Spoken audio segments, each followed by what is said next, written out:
Hello and welcome. My name is Bashir Fadl, but on behalf of LearnITCoursesOnline.com as well as LearnJobsOnline.com, I'd like to thank you. We do know that you have a variety of choices of IT training, and you've chosen us, so we really appreciate that and hope that you enjoy it. Thank you. When starting the interview, something that's very important is to know who the interviewers are. So we'll start with the first interview, which is usually with HR or the recruiter, and there's a slight distinction between both. Suppose I'm going to work for company A, my benefits are going to be with company A, my paycheck is coming from company A, then normally I would speak to their HR department, their human resources department, and I would have someone from their HR department speak to me directly. So their job then is to do a phone screening to make sure that I'm qualified for the job and then move my resume over to the hiring manager. There's a slightly different process when working with a recruiter. So the work that needs to be done with the company A, and let's say it's a project that's 6 months to 3 months, or that their bandwidth is so full in their human resources that they need a company to kind of sift through the resumes and find a good candidate. So now company B is the company that's going to reach out to me and get an interview and do the phone screening. So that is usually called a recruiter. So I'm not necessarily getting my paycheck from them. I'm getting it from, not from company A, but I'm going to get it through company B. So in a case like that, I'm speaking to the recruiter. The recruiter's job is to make sure that I kind of qualify on a higher level, and then they move it to the hiring manager of company A. So in that case, it's called a recruiter. So the recruiter does not necessarily work for the company A where I'm going to be working and doing the work for, but they work for a separate company, which is kind of a staffing company that it works. So the recruiter or the HR basically do the phone screening. HR is in-house, a recruiter is out of the house. The second group of interviewers is the manager. So the manager is the person that I will be reporting to. Their priorities are going to be my priorities. So that's the person that is going to bring me in, that kind of has a general idea of the work that they need done in the next 3 months, 6 months, 1 year, what the job description is going to be. So they're the person that not necessarily are very technical and know every single technical detail of what I'm going to be doing, but their job is to oversee what I'm doing and to make sure that I'm doing it correctly. Number 3 are the coworkers. The coworkers are usually, that's usually part of the second or the third interview. Those are the people that are going to be asking me the technical questions. Those are the people that I work with on a daily basis that do similar things as I do. So they're able to ask all the technical questions that match the skill set that I need to have for that position.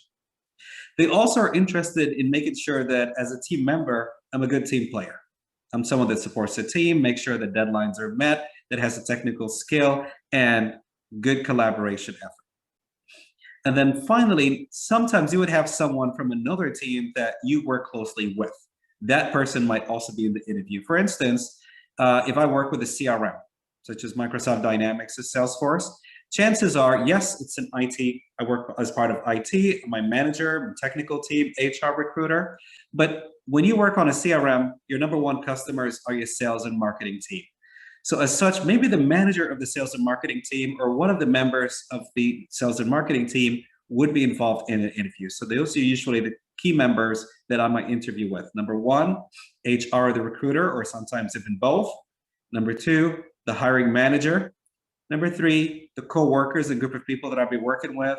And then number 4 is someone from a team that we'll be working closely with, in some cases a project manager, a business analyst, sales and marketing, and other departments as such. Now we start with the first interview.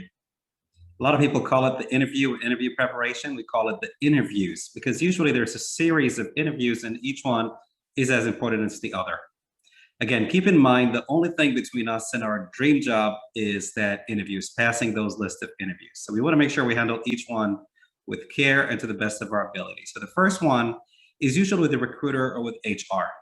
Is when we receive that phone call after maybe an email or a message on LinkedIn or some form or the other, that we get that phone call that they're setting up a call with us that speak to us about a job description. So now we're speaking to HR, now we're speaking to the recruiter about that opportunity that we have. So during that interview, I would like to make sure that there's 2 things that we're very clear about because they usually go over 2 things. Number 1, they're not necessarily technical. So if I'm applying for a Java developer position, for example, HR or the recruiter is not a Java developer per se. But what they have is my resume, and the job description. So what do I need to do? I need to make sure that I know every single point in the job description. Not just knowing the required skills, but being able to say yes to it, as well as give an example of something that I did with it. So and that's basically what the recruiter or the HR person is going to do normally, is go through the job description point by point to make sure that they can check me as, yes, I qualify here, yes, I qualify here, yes, I qualify here. The second thing that they might do is go through my resume and ask a few questions about some of the things that we've done, such as what do you currently do, what do you do on a daily basis, and maybe some personal questions, which we cover in the session about the interview questions. So the HR, the recruiter, is always going to go through the job description and our resume to make sure that we're a good fit. It's not necessarily a technical question, but it's more a matter of our availability. The nature of the questions are more discussed in the questions, the interview question section. But at this point, when we talk about the interviews, we want to make sure that we're ready to speak to someone, that we're able to sell ourselves to the recruiter and to HR. And one thing that's always key is to show that we're very interested about the position specifically. There's 1,000 jobs out there that I could apply for. So I don't want to say that I'm interested in a new challenge. I'm interested in a new job. No, I want to take the time to look through the job description and say, I'm interested in this position because it's with this company, and this company does 1, 2, 3, which are things that I like. For example, they work with this technology, which is something that I'm excited about. It's a nonprofit organization that focuses on this, and this is something that I like. It's a company that has grown 20 or 30% each year, and this is the kind of growth of a company that I'd like to work with. So take the time to study the job description and be able to kind of sell yourself during that interview with the recruiter and HR. Again, normally it's not a technical interview. It's more about, do you qualify? Do you meet the minimum requirements for this job, so that they can take your resume and pass it through to the next step, which is the manager, the hiring manager. The first interview, the recruiter and HR. Well, I thought we just talked about that. Why do we have part 2 to that? Well, reason being is sometimes it's a cycle. Sometimes that recruiter, HR, is working so hard for you that they might need to call you back a couple of times to reschedule an appointment. They might need to call you a couple of times to get more information. They might need to email you or message you a couple of times, so that they might have another opportunity that's very close to this opportunity. Maybe you're applying for this kind of a developer. There's a different one, slightly different, with a different position. And also with the recruiter, sometimes a recruiter from a recruiting company might need their manager to be in there to kind of verify some information with you. So that first interview might take a few cycles before you proceed to the manager. The next interview is with the hiring manager. Now that HR and the recruiter had set that appointment, they make sure that you meet the minimum requirements. They submit your resume. Maybe you're the only candidate. Maybe there's another 4 or 5 other candidates that go before the hiring manager. So what's different in this one? The hiring manager normally or usually is not necessarily very technical as well. They have a general knowledge of what the need is. They have a general knowledge of what the direction is. So they would have general questions to make sure that you're a good fit. You're someone that is driven, someone that has good communication skills, someone that wants to see the whole team succeed, someone that has longevity, that's going to be with the company for a long time. If you watch the session that we have on the interview questions, you're going to see the list of questions that the manager is most likely to ask. They're more focused, not very technical, but about your kind of, how do you think? How's your thinking process, and how do you resolve issues and stuff like that? So that's going to be the part with the hiring manager. For that part, again, we want to be very ready. We want to be dressed appropriately.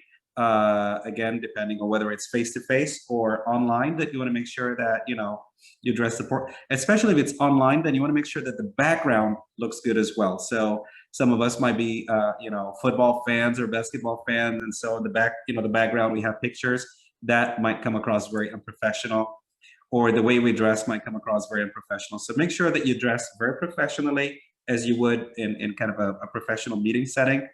Make sure the background of where you are is very clean, is tight, it looks very presentable, it looks like you're a very professional person. Sometimes we do have a certain noise background, so make sure that you minimize that noise. It is kind of cute when it's on YouTube, when a cat kind of sneaks up, or a dog sneaks up, or a child is crying in the background. But again, in a professional setting, in an interview, it comes across very unprofessional, because if that's how you're dealing with an interview, chances are, if you're hired, then you're going to be less professional than that. So it might be not inconvenient, but for that interview, for that half hour, less or more, make sure that your background, the picture that you have, and everything else is as professional as possible. So even though we call this the third interview, the technical interview, which is with the coworkers, sometimes it happens within the second interview. So sometimes you'll have the hiring manager along with the coworkers in there. Sometimes it's three, in the sense that you would have the hiring manager and the coworkers who are going to ask the technical questions, but you might have someone from a different team that works closely as well. Since you work closely with them, they expect to be there as well. So for example, if I'm going to be part of a business analyst team, and I report to the manager for the business analyst team, normally I would work very closely with project managers. So maybe someone from the project management team might be in that interview as well. If I'm a Salesforce administrator or Dynamics administrator, so I'm working with a CRM, chances are, because it's with IT, the IT manager would be there, other administrators will be there. But since we work closely with the sales and marketing team, then someone, whether a manager or coworker from the sales and marketing team, might be there as well. So the third interview could also have someone from a different team, a manager, but the core of that goes into two areas. Area number one are strictly technical questions. So they're not interested whether you're going to relocate or not, or what your salary expectations are. That's already been dealt with HR, the recruiter, and probably the hiring manager as well. At this point in the technical interview, it's more about your technical skill. Do you know this? Do you know that? Do you have experience with this? And how do you do that using this process or that process or methodology or technology? The second part that happens here is they want to make sure that you're an addition, a valuable, positive addition to the team. They want to make sure that you're a team player. They want to make sure that you're someone who can communicate pretty good, someone that they can depend on getting things done, someone that just has that great morale that's going to support the team. Again, we're working 8-9 hours a day together. We want to make sure that you're a good team player. So the third interview is normally technical questions and are you a good team player? For questions, you can go back to the session that discusses the interview questions, and you'll find a lot of examples of the questions that are going to be in there. But on a higher level, again, this session or this part of the interview is where we want to make sure that you have the technical skills. So it's all technical questions. And then part of that is your team communication, team building, cooperation, collaboration part of the house.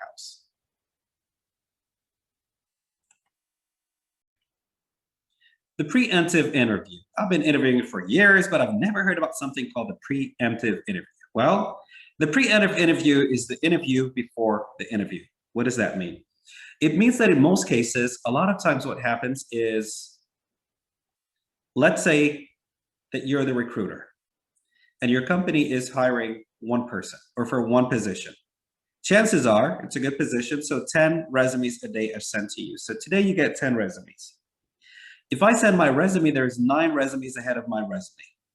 Now as an HR or recruiter, chances are you don't only have one position, but you have 10 different positions. So now that translates to the fact that you have 100 resumes in your inbox every day.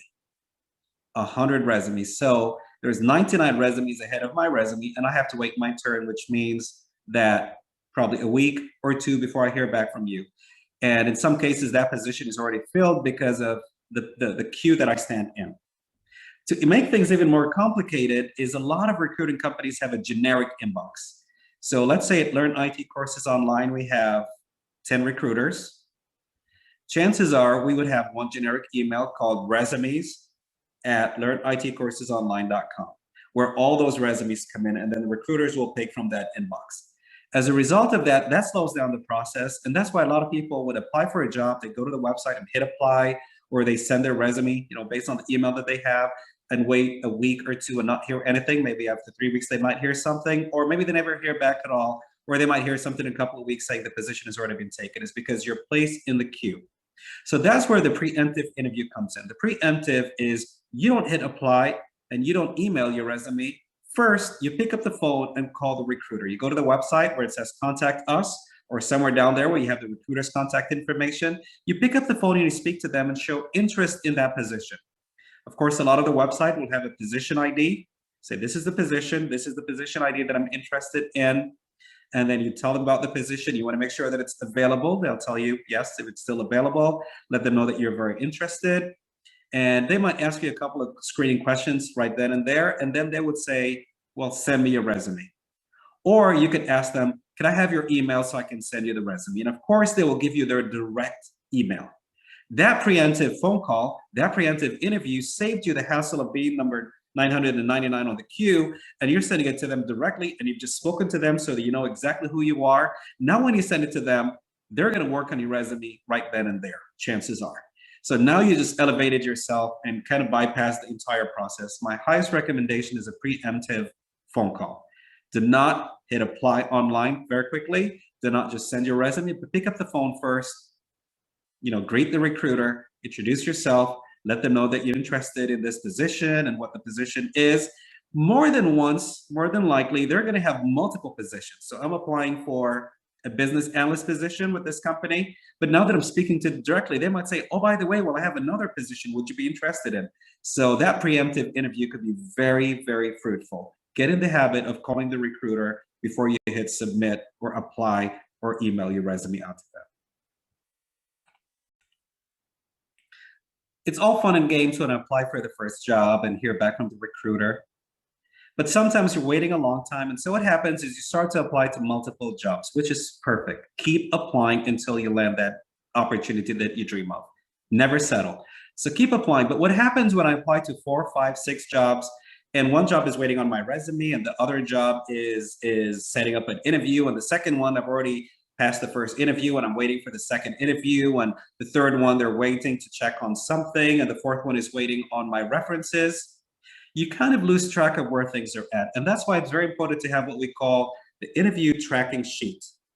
And basically it could be a spreadsheet where you keep track of basic information about every job that you applied for.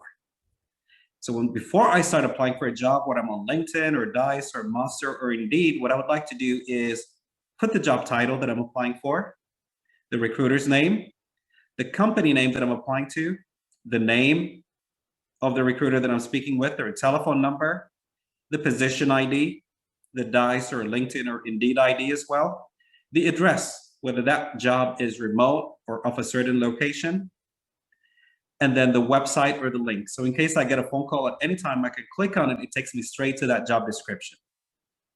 Now, when I speak to the recruiter with a preemptive interview, when I pick up the phone and I speak to them, what I want to get is their direct email. And then you go in and fill that email. And then there's a status field, and that's where I update the status after every phone call. So at this point, they're waiting for my resume. I go in and type in waiting for resume, so it's reminding me to email the resume to them, or waiting on references. I'll type waiting on references, or waiting for them to schedule a meeting with the manager, then I type that in there. But it's very important to have an interview tracking sheet so you can keep track of everybody that you interviewed with. And you can also have a common field. If you have good rapport with a certain recruiter, maybe this job did not go through, but in a couple of weeks, if you call them back, they're more than happy to help you with another opportunity.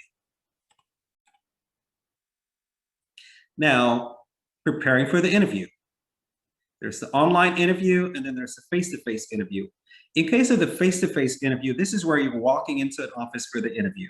So there's certain things that we want to make sure that we do. For instance, you want to be at least 15 minutes early. When you walk into the office, you're meeting the office manager, the receptionist, you want to be sure to be very friendly to her or to him. In addition to that, when you're in there, you're dressing appropriately. You want to have a good binder, a good folder where your resume is in there, and you have a good print of it, not just simple white paper, but something that looks very professional, organized.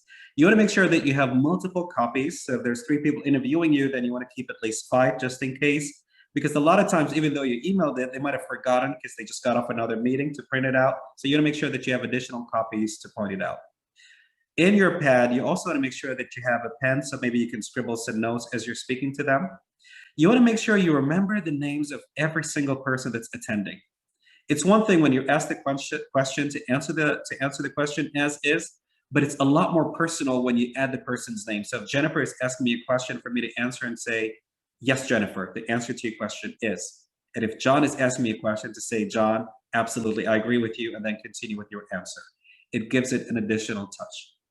Also, you want to make sure that you're engaging the people in the room. So eye contact is very important. If you have 3 people in front of you, don't just look at one specific person, but make sure that you're looking across the room to different people that are available in front of you so that you show attention to each and every one of them. Now comes the second part, which is the online meeting. I can swear that every time you go to an online meeting, whether it's Zoom or WebEx or GoToMeeting, it works perfectly. But when you have that interview, for some reason, it just refuses to work. So always make sure to log in 15 minutes early if you have an online meeting or interview. Good thing about it is it gives you time to make sure that you iron out everything that has to do with the online login. Number two, a lot of times if you're interviewing with 3 or 4 people, there's always that one person that's 5 minutes early. And you want to be able to break the ice with them because they're going to log in and maybe they see your hand raised or allow this person into the conference room, or you're already there, and you can start having conversation if it's a Monday about how their weekend went or something of that nature. So it allows you to kind of break the ice and get to know the people and have a fun conversation before the interview happens, which makes you a lot more relaxed and remove that edge off the side. When it comes to online meetings, there's other things as well that are very important. For instance, the name of the people are also on the side. And so when people are asking, it kind of blinks a little bit. You want to keep track of that. If you have a good memory and you can remember the names, perfect. If not, notice the names that pop up and then make sure you address those names as they're popping up as you're answering the questions to the people. So leverage the technology the best that you can on your face-to-face meeting. Always make sure that you're facing the camera straight so that people feel the trust that they have. Sometimes people like to have notes, and that's not desirable at all. It does not look good when they're speaking to you and asking you a technical question about how do you do this, and they can feel that you're looking down and kind of either typing or Googling or searching something.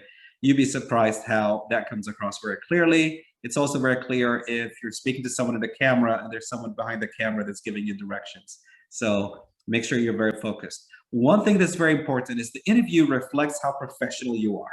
So if you're in a room, you want to make sure that your background is very professional as well. A lot of times I might be a football fan and have my football team all over the wall behind me. Very unprofessional. So make sure that the background looks professional where you choose. It looks like an office setting or something of that effect. Also, if you have kids around, again, on YouTube, it looks so cute. If I have a baby that I'm holding right now, or I have a cat running around me or a dog, very cute. I'll get all the views on YouTube. But on an interview, it looks very, very unprofessional. So make sure on the interview that you have a quiet place, a quiet room, and the background looks good, and you dress professionally for it. Interrogation versus conversation, that makes a very big difference. A lot of times, regardless of how much experience you have, you walk into an interview and you're a little bit nervous, you're shaking. Even if you're not nervous, you don't want it to be an interrogation. Interrogation is an example of a police officer that pulls you over, or you're in a courthouse where they're asking you questions and the answer is yes, your honor, or yes, officer, or yes, and you're just nervous answering the questions that they're asking you, and it's just being piled on you question after the other. The interview should never be an interrogation. The interview should be a conversation, and conversations arouse you to relax and the interviewer to relax, and for you to bond and make it more memorable, and you to show your confidence and your technical skill a lot much better. So when you start, you're breaking the ice, introducing yourself. Usually you're very knowledgeable of the first question, which is usually, what do you currently do? You're ready to tell the story of what you currently do. After that, they start to ask you questions about their needs. So for example, tell us about your experience doing ABC. So this is where I'll go in and talk about ABC. Absolutely, yes, I've worked with ABC and I've done this with ABC and I have a lot of experience with ABC. And at the end of my answer, I'll ask them a question to make it a conversation and say, it looks like you guys do a lot of work with ABC. More than likely, they'll say, absolutely, yes, we do a lot of work with ABC and we need someone to help us with upgrading to ABC. So this is where you take advantage and you sell yourself and make it a conversation by commenting and saying, wow, this is great because I love working with ABC and it seems that now I'm more excited to work or have this job or have this opportunity. Immediately you turn it into a conversation. They're gonna be a little bit more relaxed. You're a little bit more relaxed. Now they're gonna tell you about, well, do you have an experience with X? And the answer is yes, I have experience with X. I've done this, I've done that. It looks like there's a lot of work with X as well. They're going to say, yes, of course, we need this, this, this. And this is where I keep selling myself and enjoying the conversation by saying, yes, I have a lot of experience with X. And I think I could be a great asset if you hire me working with your team on X. I understand the value of equal opportunity once I start a job or being hired. and so on and so forth. But in the interview, what does equal opportunity has to do with it?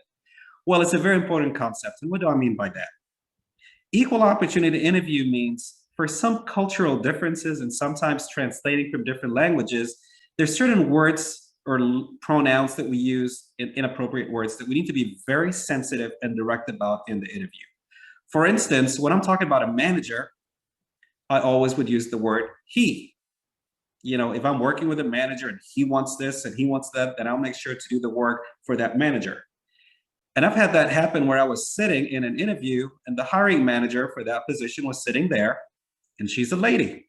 And the interviewer kept saying, well, the manager, if he does this and he does that, and she just had that look in her face, you knew the interview was over before it even started. So pronouns are very important. When you're speaking about vice presidents or CEOs or managers or whoever in the department, if you're going to use the pronoun he, then you want to make sure you also use the pronoun she. Or you could just use they. If the manager asks for something and they need this, I'll make sure to help them with that. So you're generalizing, not specifically he or she, but if you use one, then you have to use the other, because the nature of corporate America is that equal opportunity, and women do an amazing job, men do an amazing job equally. Sometimes age makes a difference. So sometimes in some cultures, we're used to an older person asks a question and a younger person asks a question that or interrupts them, then I will attend more to the older person than the younger person. Sometimes for cultural reasons as well, or biases, when a man asked a question, I would answer by saying, Mr. Michael, Mr. Smith. But when I answer to the woman, I answer with her name, Jennifer, Michelle. And this is something that we need to be very sensitive about in the interview. Equal opportunity. If I'm going to say Mr., then I'm going to say Miss, or if I eliminate both. More importantly, you want to be respectful to all. Sometimes interviewers might ask questions at the same time, conflicting time. So one mistake that someone might do was if the woman is asking a question and the man starts asking a question, is they might look aside and look into the man. Well, again, you want to make sure that you're fair and just. In my case, I don't care. I'm going to answer the lady's question first. Not necessarily my recommendation to you, but that's what I would do. But I just want you to be sensitive to the fact that just because someone is older or younger or male or female, and I come from a culture where there's certain biases, that this does not apply to the interview, it does not apply to corporate America. Everybody that asks has that equal opportunity. Anybody that's qualified is going to have that position. So you want to treat your interview with the most of fairness and the best of opportunity. And when you use the word he, you also want to use the word she. When you use she, you also want to use he, assuming that you're speaking generally. Unless if you're speaking specifically, then that's a different situation. One key factor to success in the interview is confidence. Confidence is not knowing everything, because nobody, especially in today's world with all the technology and all the updates and upgrades, nobody knows everything. But it's pretty much expressing and showing and demonstrating that, yes, I'm willing to learn, I'm willing to work, I'll be the best person, I work very hard, I've done this, I've done something similar. So one of the things that help us leverage with confidence is using strong key words. There are certain words that give or elevate the way that we speak and the way that we communicate. So as you can see on the screen, here are some key words. When you use words such as communicate, confident, accomplished, documented, driven, eager, effective, engaged, engaging, team player. Those are all examples of strong words. So take a moment to study those words and make sure that you cultivate them and inculcate them in your presentations, in your interviews, to make sure that you have that confident effect. Strong words play a very big role in expressing confidence in the interviews. So best of luck using them. With this, we come to the end of this session, and we'd like to thank you for joining us. And also, don't hesitate to visit our website at learnitcoursesonline.com to leave your feedback and reviews. And also look at our events. We have a lot of free sessions, and we'd be more than happy to have you join at any given time, and also sign up with us for our newsletter. Thank you and have a wonderful time.